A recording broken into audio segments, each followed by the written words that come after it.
Imagine a man sitting alone at his kitchen table late at night, staring at a pile of unpaid bills, his head buried in his hands, wondering if life will ever give him a break. This is where our story begins. Before we dive in, let me remind you, if you believe in stories that touch the heart and celebrate resilience, make sure to like this video and subscribe to Threads of Kindness right now so you never miss an inspiring journey like this one. Now, meet Daniel, a man who never imagined he would be raising his little daughter, Emily, on his own. Just a year ago, life looked so different. There was laughter in the house, warm dinners at the table, and the comfort of two parents sharing the load. But fate has its own ways of testing us. After a tragic accident claimed the life of his wife, Daniel was left to pick up the shattered pieces of his world, holding on to nothing but the tiny hand of his 4-year-old daughter. He didn't know how to cook more than instant noodles, he had no idea how to braid Emily's hair, and his job at the local hardware store barely paid enough to keep food on the table, let alone cover rent, utilities, and daycare.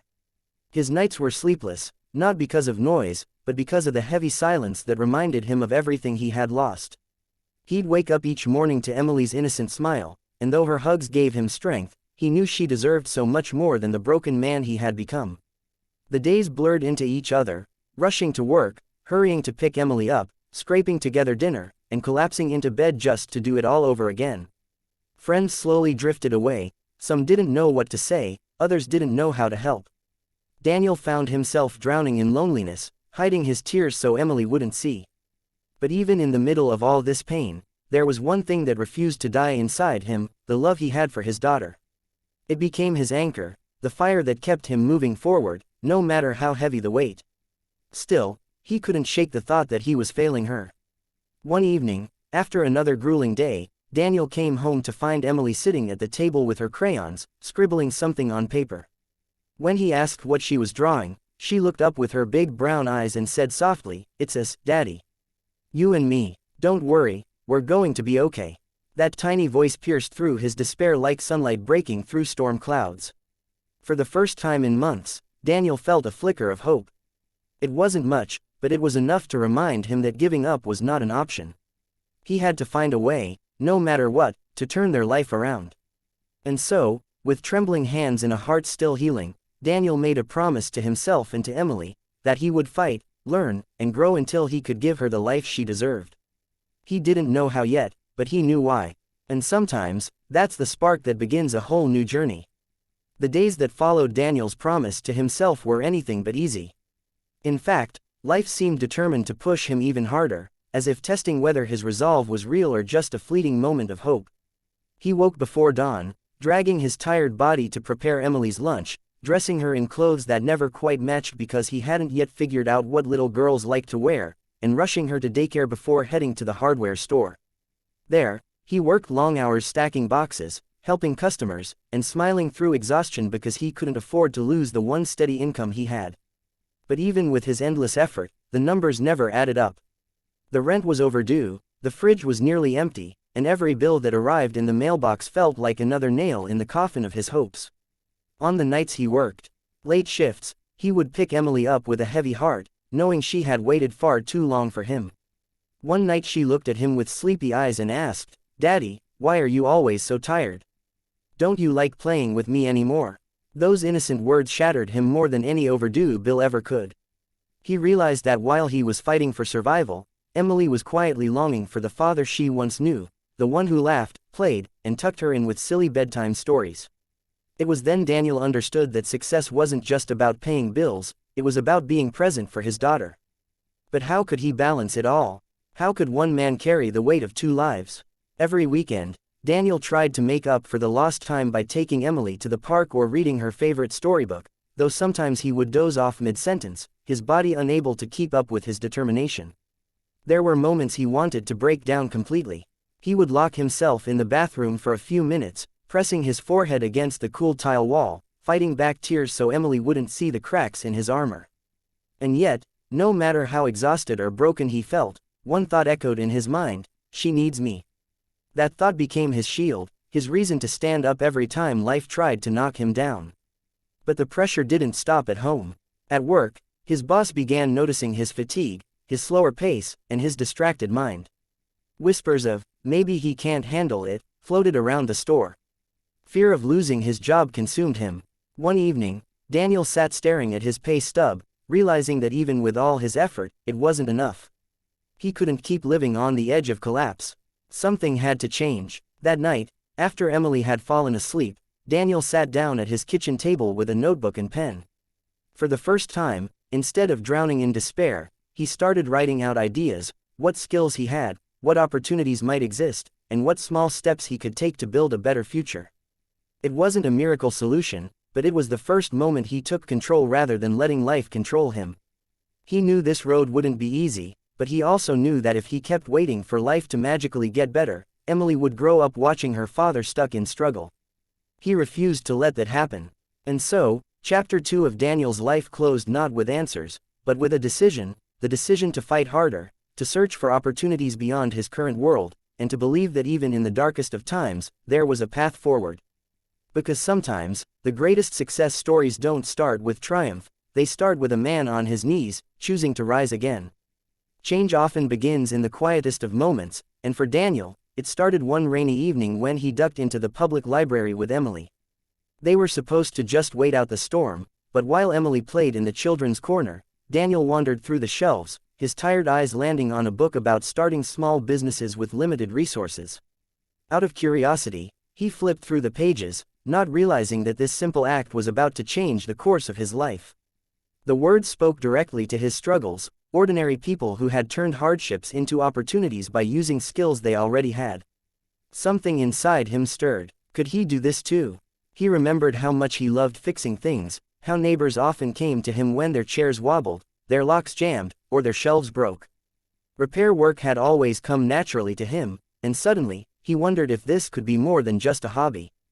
That night, after tucking Emily into bed, Daniel stayed up until dawn, scribbling notes, making lists, and sketching out the possibility of turning his skill into a side business. For the first time in months, he wasn't drowning in fear, he was swimming in possibility. The following weekend, Daniel decided to test his idea. He printed a few flyers that read, "Affordable home repairs, reliable work, local dad you can trust."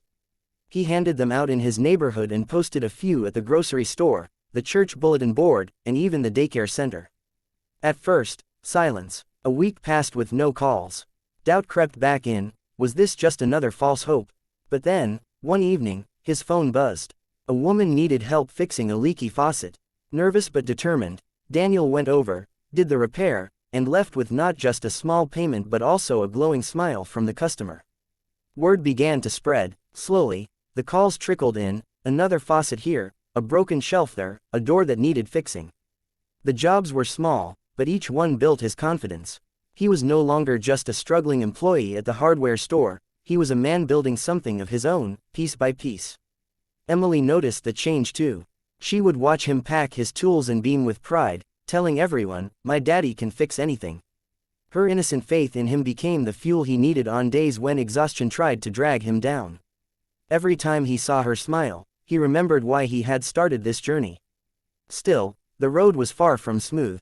There were days he returned home with scraped hands, aching muscles, and barely enough energy to read Emily her bedtime story. Some nights he questioned whether this side hustle would ever grow enough to truly lift them out of poverty. But unlike before, Daniel was no longer sitting in despair, he was moving forward, even if the steps were small. And with every new client, he was proving to himself that he was capable of more than he had ever imagined. One evening, as he sat with Emily at the park, watching her laugh on the swings, Daniel realized something profound. Success wasn't going to come all at once, in some grand miracle. It was already happening, hidden in the quiet victories of each day, the meals he could now afford, the smile on his daughter's face, the pride he felt when neighbors trusted him with their homes. This wasn't just about money. It was about dignity, growth, and the belief that he and Emily deserved a better life. And with that realization, Daniel knew he had crossed a threshold. The man who once sat at his kitchen table in despair was gone.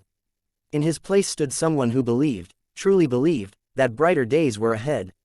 This was the turning point, the moment when hope transformed into action, and action began to build a future. The applause thundered through the grand hall, echoing in Amara's chest like the heartbeat of a new beginning.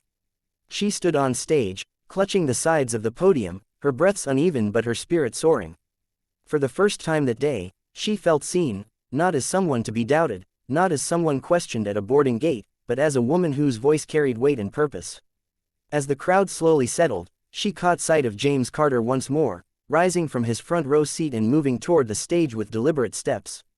Her pulse quickened. What was he doing? The event host whispered something into the microphone, then gestured toward James. "Ladies and gentlemen, please welcome Mr. James Carter, our keynote sponsor and one of the leading philanthropists in the country." The room erupted in another wave of applause, but Amara froze, stunned. The man who had quietly sat beside her on the plane, who had witnessed her humiliation and spoken to her with simple kindness, was not just another businessman, he was James Carter, a name she had heard whispered in nonprofit circles, known for funding initiatives that empowered underrepresented voices across the globe. James reached the podium, shaking Amara's hand with a firmness that radiated respect, not just courtesy. "Miss Amara," he began, his voice calm but commanding, "your words today moved not only this audience but me personally. You reminded us all that resilience is not just a concept, it's a lived reality, one too often dismissed or overlooked because of prejudices we refuse to confront. What you experienced today, from the moment you stepped into that airport, is the very reason we need leaders like you in the spotlight." The audience leaned in, captivated, murmurs of agreement rippling through the hall. Amara's cheeks burned, her eyes glistening, unsure how to react. James turned to the crowd. "It is easy to judge someone by their appearance, their clothing, their background. But what we forget is that brilliance, strength, and vision rarely wear labels we can recognize at first glance. Today, Amara reminded us, never judge a book by its cover." A roar of applause shook the hall again, and Amara stood there, her heart racing. She felt as though the humiliation at the boarding gate had been rewritten in this moment, her pain transformed into purpose.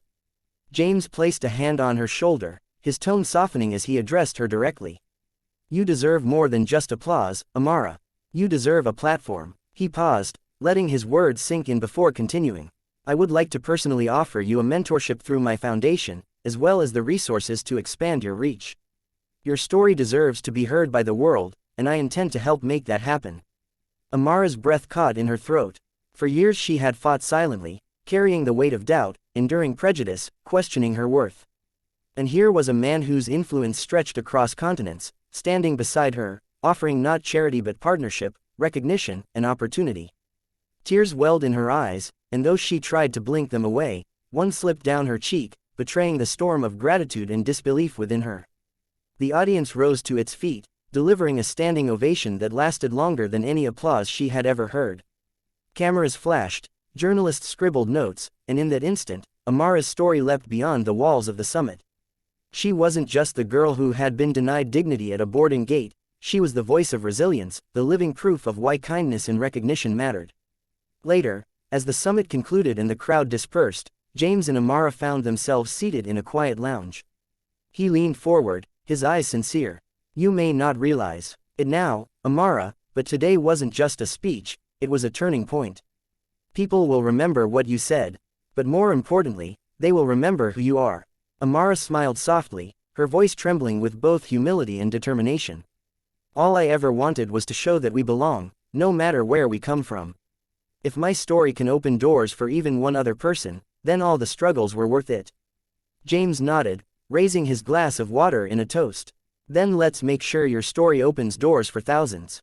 The night sky stretched wide over New York City, its skyscrapers shimmering like beacons of ambition, but Amara's heart glowed brighter than any tower piercing the heavens. She walked slowly out of the summit venue, her backpack resting lightly on her shoulders, yet it no longer felt like a burden, it felt like a crown she carried proudly. The city buzzed around her with honking taxis, flashing billboards, and hurried footsteps, but in her chest was only a steady, calming rhythm: "You belong, you belong, you belong." The humiliation she had endured at the airport earlier now seemed distant, like a storm cloud dissipated by sunlight. She replayed James Carter's words in her mind, the way he had turned her pain into a platform and her voice into a beacon for others. It felt surreal, almost dreamlike, that the very man who had silently witnessed her struggle was now the ally who amplified her strength. Yet deep down, she knew this was no accident. Life had a way of testing her spirit, then sending unexpected hands to lift her higher. As she reached the curb to hail a cab, a voice called her name, gentle yet firm. She turned to find James once more, walking toward her with an envelope in hand. Amara, he said, extending it, this is just the beginning. Inside are details for the fellowship program at my foundation. We'll fund your initiatives, connect you with global leaders, and give you the stage your story deserves. But more than that, we'll ensure the world sees you for who you are, not who they assume you to be. Amara took the envelope with trembling fingers, overcome by a wave of gratitude so strong it nearly brought her to her knees. I don't know how to thank you, she whispered, her voice catching in her throat. James smiled softly, his eyes kind. Live your truth, Amara. That's thanks enough. For a moment, silence hung between them, not heavy but sacred, a promise forged in shared understanding. Then James stepped back, blending into the night with the ease of someone accustomed to moving in and out of the spotlight, leaving Amara standing beneath the glow of a streetlight, the envelope clutched to her chest like a key to a new future. In that quiet moment, she thought of the woman at the boarding gate, of the sideways glances in first class, of all the times people had whispered, "You don't belong." She thought of every door slammed in her face, every doubt cast upon her shoulders, every silent prayer whispered into the night. And she smiled, not out of bitterness, but out of triumph. They were wrong. She did belong. And now, she was going to make sure no one else would ever doubt it again. Days later, clips of her speech spread across social media, her words striking chords around the world. Headlines declared, "Young Black Woman Redefines Resilience at Global Summit." Comment sections flooded with praise, and stories poured in from others who had faced prejudice but found courage through her example. Amara became not just a speaker but a symbol, her story igniting conversations in boardrooms, classrooms, and households alike. And somewhere, perhaps at another airport gate, another young girl of color would lift her chin a little higher, knowing someone had already carved a path before her. Amara's journey was far from over, it was only beginning. But as she looked out of her cab window at the glittering skyline of New York, she whispered a vow to herself, "Never again will I let anyone write my story for me. From now on, I hold the pen." And so, dear viewers, if this story has touched your heart, if it reminded you that kindness, resilience, and justice still matter in a world that too often forgets them, then I invite you right now to like this video and subscribe to Threads of Kindness so you never miss another story that could change your perspective, and maybe even your life. Together, let's keep spreading voices like Amara's and prove that love and courage will always rise above prejudice.